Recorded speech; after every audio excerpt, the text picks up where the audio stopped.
And I personally like it. I like the choice a lot from RDU in terms of how he brought his lineup. I, too, am a big fan of bringing that strategy. I'm always on the fence of Freeze Mage, and this time I feel like people who didn't bring Freeze Mage might be the ones that coming out on top, but I also stand corrected because guys like George C always shut me up. So let's go ahead and go into game number 1, Druid versus Druid. A very important match, I think, because the Druids are often the wild card of how they determine the series. Indeed, yeah. And especially in a mirror matchup in this situation, when both players have evenly matched decks, Firebit mentioned it, and I sort of share somewhat of the same sentiment that Bennyhoppor on paper might be slightly favored. Winning a mirror matchup, especially when the decks are so similar, is incredibly important in Conquest, just because that deck is sort of out of the way for you, and you can have a little bit of leeway against maybe an unfavorable matchup down the road in a best-of-7 series. So this is definitely a crucial one. Yeah, the difference appearing to be one person running the Gadsden Auctioneer, one person running the Harrison Jones as tech. And of course, we do see that one Yoxron is also missing from deck list. So we'll see if the Yoxron ends up becoming the influential factor. A lot of times people feel like that is one of the swinging moments, but if one person's not, then we'll see who ends up becoming the victor there. Do you want to note that all these Druids seem to be trying to teching in that Ragnaros as well? I think it's a pretty good inclusion, especially against this Freeze Mage that Bennyhoppor has. RDU's going to start things off with the Raven Idol. A lot of choices already. Mulch is not a bad choice, considering you know that Arcane Giants and Malygos tend to be difficult. Wrath is very flexible, though, and it is one of those interesting things that you have to kind of weigh your decisions based off your upcoming turns. Yeah, one thing, though, is Wrath really doesn't find many targets against Druid mirror matchups. There's not many early minions. A lot of times you're using Wrath to cycle, or you're using Wrath to kill a Mire Keeper. So Mulch ends up usually being more beneficial in a lot of senses, especially since the majority of the things that are going to threaten you the most are big stuff. Emperor Thorsand, Ragnaros Firelord, Malygos, and Arcane Giant, all of which Wrath is nearly useless against, all of which Mulch is fantastic against. Bennyhoppor has 2 Innervates and a coin, had the choice of putting out that early Nourish, but without a clear game plan of how he would ramp into stuff. It's just not useful to cycle through the 3 cards of Nourish for 2 Innervates, so I think he just passes. Picks up Moonfire, so perhaps ramping towards Malygos can actually be a very good strategy. I mean, we are aware of both players' deck lists of how they both have a Mulch, though. So even though RDU is running the list that's more standardized without Yogg-Saron, I think he has to keep in mind that his opponent has that Mulch in his deck list. Very true. Very true. So I'm wondering how good is the Nourish for crystals. That means you have 4 crystals at the end of this turn and 5 the following turn. You still don't have enough to innervate into anything. So I don't blame Bennyhoppor for passing, perhaps saving the coin for the following turn. Yeah, I think you can evaluate one more turn to see if you actually need to go for that ramp. It's pretty much going to be the same outcome either way. You just give yourself another opportunity. Right. If you innervate Nourish on 3 mana, that means you'll have 6 mana the following turn, and then you can innervate coin Malygos for Moonfire. That is one possible line, depending on what RDU plays. And RDU's not doing anything either. So I have to feel like Bennyhoppor, with the fact that he's hitting multiple turns of ramp with the Nourish, will put him at a pretty big favorite if RDU is not able to play anything in the next couple turns, and he's just stuck hero powering, which is the death of Druid. Yeah.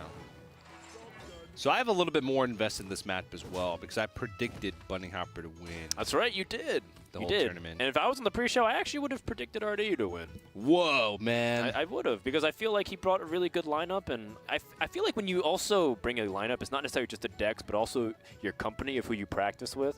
And when RDU was thanking the people who helped to prepare, obviously his teammate and also qualified for BlizzCon Tice. You look at Crane, Casey, some of these other guys who've been here to the championship. That's a really good esteemed group of peers. And I definitely would have felt like RDU was one of the favorites going into just how much preparation and thought he put into his lineup. Yeah, RDU probably would have been my second. I'm a big sucker for storylines. And both these players probably have the strongest coming in. RDU being, a very successful player in the past, being the top point earner for the season for Europe, for the year for Europe. And Bennyhoppor, there's 2 Virtus Pro players already in the World Championship. Yeah, that'd be pretty cool. How unlikely and crazy and ridiculous would it be if 3 players from the same team made it? All 3. All three. From the same region as well, which makes it even more competitive because there's less spots There's to less go. spots. There's only 4 total spots. And if RDU makes it as well, he's on G2, and there's also a G2. So we'd have 2 G2 and 2 Virtus Pro. Representing all of Europe. Yeah, it's nuts. A really interesting rivalry, too, which I don't mind either of these guys going through to the finals. Now, of course, Bennyhoppor going with the plan that we were thinking about, although he chose not to ramp, he chose to draw cards. And I know that that's a debate that a lot of Druid players go back and forth on. They say, how do you have to ramp because you want to get ahead of your opponent for better plays. But at the same time, Bennyhoppor says, if I ramp, I'm kind of all in on the Malygos, and if I know my opponent's running mulch, I put myself in a position where I might be gas out of resources.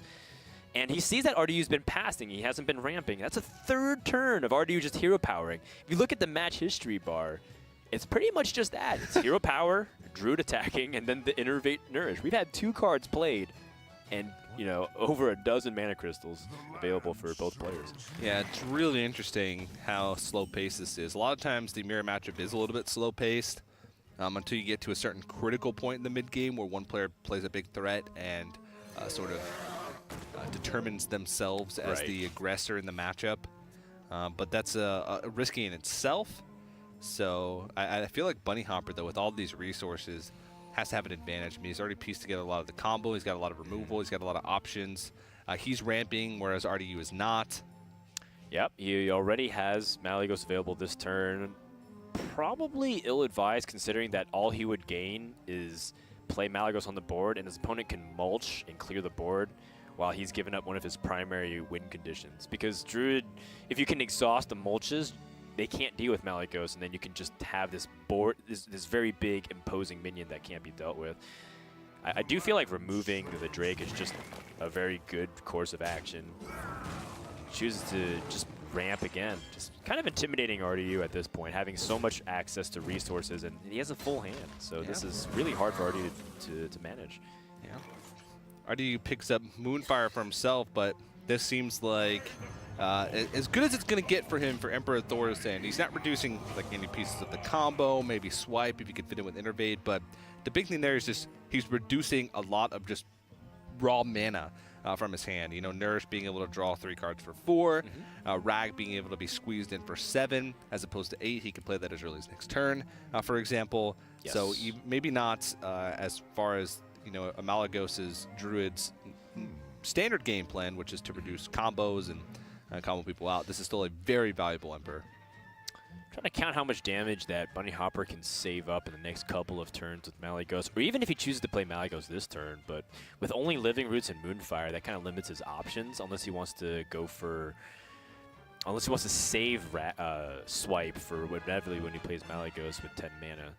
So if that's the case, then he's better off just Raven Knight and see whatever spells he gets first. Looks like he is hovering over the coin, which gives him the availability. He can play Malygos and Wrath cycle this turn. Okay, Moonfire. So by doing this, he's not trying to go all in, and he's trying to test to see what RDU has. But the problem with doing this against an Emperor turn is that your opponent just had an opportunity to swing the board even more now, because mulch costs 2, and plus whatever minion develop is also cheaper. Yeah, I don't really know about this one. With so many spells in your hand, and actually a lot of options outside of Malygos to remove the Emperor Thorstein, that seems a little bit early. It's a risk that, he's saying if you don't have, exactly mulch, or like a naturalize from the Raven Idol, I win next turn, and he would have. He had so much damage. He had 18 from the swipes, 25 with the Living Roots. And then he picked up Moonfire. Would have picked up a Moonfire. He would have had 31 damage this turn from hand, plus the 4 damage from Malygos. So he set himself in a position where, hey, you have to have it. But I don't know if that's a risk that you should take in that situation. It's really hard to say, but RDU does punish it. He was holding cards for 4 turns while hero powering. It is likely that he has situational removal, but not to be too upset about it. I can't blame Bennyhoppor for potentially just sweeping one game away from his opponent if he wasn't able to answer it. Now RDU does see that his opponent plays as Harrison, so it's another weak turn, relatively speaking, from Bennyhoppor.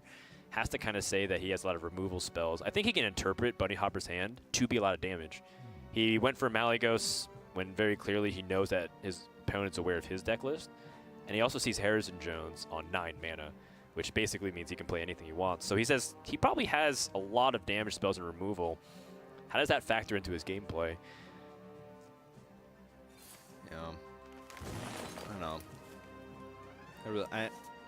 I'm still stuck on the last play, but Arcane Giant picked up from RDU. Still hasn't played too many spells because, like you mentioned, really just did nothing in the early parts of the game. But does pick up Feral Rage, which is a much more sort of a easier way to deal with the Harrison Jones, so you can hold on to the swipe for more flexible removal later on in the game. He's okay with taking damage because he knows that Malygos is gone.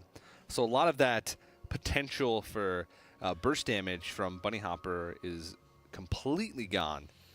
Yep, Bennyhoppor can search for some plays either through Raven Idol or Wild Growth. This is an instance where I actually wouldn't mind Minion. Yeah, thank you for reading my mind. No problem, man. It's what I do I was going to say best. Wild Growthing for a minion, which is also case. Wow, he got Hogger, Doom of Elwyn as a choice. That is almost as good as it gets. Might as well just Moonfire. No, I'm kidding. Are you? I mean, I don't think that's necessarily the worst option. It kind of prevents it gets immediate value out of the Hogger. Yeah, but you still have an Azure Drake left in your deck. That's true. So if you had no spell power minions left in the deck, maybe I'd go for it, because then the only thing that you do is it deals 1 damage, but you could develop the 2/2 instead, which I think might be better than that spell. And I don't know. It'd be tough to say, but he does have Azure Drake, so he can turn that Moonfire into something a little bit more potent than 1 damage for 0 mana. Always scary proposition when you have the ability to play things like Ragnaros onto the board, but you can't guarantee a hit on the Hogger. And Hogger, of course, will guarantee get value unless RDU chooses to mulch it. Now, he can mulch and play his own Arcane Giant this turn, which is not bad at all, actually. I mean, you present an 8/8 threat, and your opponent has to kind of answer it. And you know that your opponent would mulch, giving you a better Ragnaros, because if your opponent spends his turn mulching your Arcane Giant, you can play Ragnaros plus some removal. So I wouldn't hate that play, actually, from RDU to set it up. But yeah, at the same time, you have to kind of be cognizant of the fact that if you use your mulch, you're kind of out of removals for big targets. So if your opponent play his Ragnaros and shot your Ragnaros, you'd be in a bad spot. More legendary minions! Wow. So this is how Bennyhoppor is going to win this, is if he keeps slamming minions and keep forcing RDU to answer it. But he also has to find an answer to this Rag. Okay. And he does have one, but it's very messy. He has to swipe Living Roots and Wrath. Picks up Yoxeron, though. Yeah, that is one of the differences between these decks. RDU's deck, remember, does not have Yoxeron in the Druid, while Bennyhoppor does. The difference, of course, being that Ancient of War and Georgec and Auctioneer for RDU. So far, Yoxeron in the Europe Last Call Invitational has cast 1 spell. Total. 1 spell total. Yeah. A Flame Lance that killed itself. Yeah, not exactly the most reliable form of removal anymore. It's definitely pivoted to a complete Hail Mary as opposed to a somewhat reliable Hail Mary. More like a flea flicker maneuver, TJ. Indeed. You give the ball to Yoxeron and he throws the Hail Mary. Right? That's right. Yeah, I guess so. I know sports! Sports ball is my favorite sport. Just FYI. Living Roots with the Drake, just to kind of put out a little bit of damage. I guess he's charging the Yoxeron just in case he wants to play it. He has the flexibility of playing Gruul next turn as well. But I think he's anticipating RDU to remove. He has too many cards, and I think Bennyhoppor's plan is to let RDU extend onto the board and try to get Yoxeron to impact a larger board as opposed to killing himself. But you guys have seen how unreliable Mr. Saran can be, especially if there's only 1 minion he can target. Yeah. Oh, that is a very powerful card that can set up with 2 Moonfires. Yeah. So he can Wrath for 3 and cycle Wrath. I guess he's going to cycle first to see what happens. And RDU still has more plays available to him with his Arcane Giant. That will set up potential lethal next turn. Yeah, there's actually... Oh, interesting. So he wants to use 1 Moonfire so that he can draw cards and play the Arcane Giant. That's not bad, because he can pick up Living Roots. Or second Arcane Giant. Yeah, or second Arcane Giant. You're absolutely right.